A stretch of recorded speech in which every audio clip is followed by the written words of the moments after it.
السلام علیکم ورحمۃ اللہ وبرکاتہ۔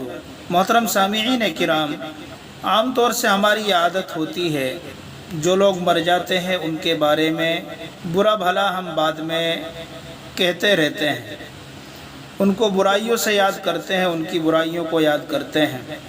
تو اس تعلق سے اللہ کے نبی صلی اللہ علیہ وسلم کا فرمان سنیے کہ اللہ کے نبی نے کیا فرمایا۔ جو مر گئے انہیں برا نہ کہو۔ نبی صلی اللہ علیہ وسلم نے ارشاد فرمایا، جو لوگ وفات پا گئے یعنی مر گئے ان کو برا نہ کہو، انہوں نے جیسے عمل کیے تھے برے یا بھلے ویسا بدلہ پانے وہ پہنچ گئے۔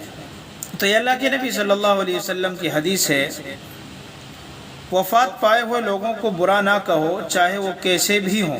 اگر وہ اچھے ہوں گے تو بڑا گناہ ہوا کہ ان کے مرنے کے بعد ان کی برائی کی گئی، لیکن اگر وہ برے ہوں تو ان کے عمل کی ہماری کوئی ذمہ داری نہیں ہے کہ بروں کو ہم برا کہیں۔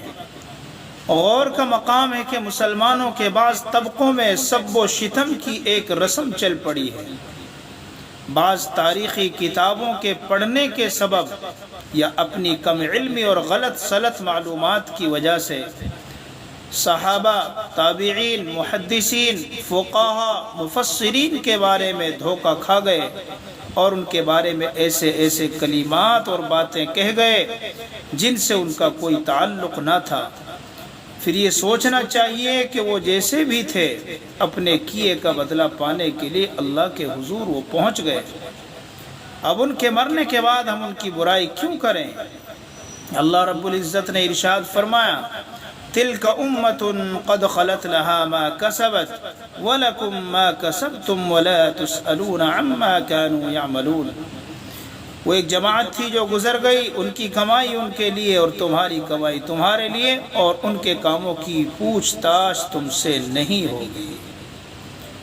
صاف صاف یہ ہے کہ جو دنیا سے چلے گئے وہ اللہ تعالیٰ کے حضور اپنے اعمال کی جزا پانے کے لیے پہنچ گئے۔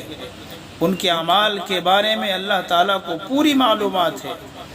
اللہ تعالیٰ عالم الغیب ہے، دل کے بھیدوں کو بھی جانتا ہے، علیم بذات الصدور بھی ہے۔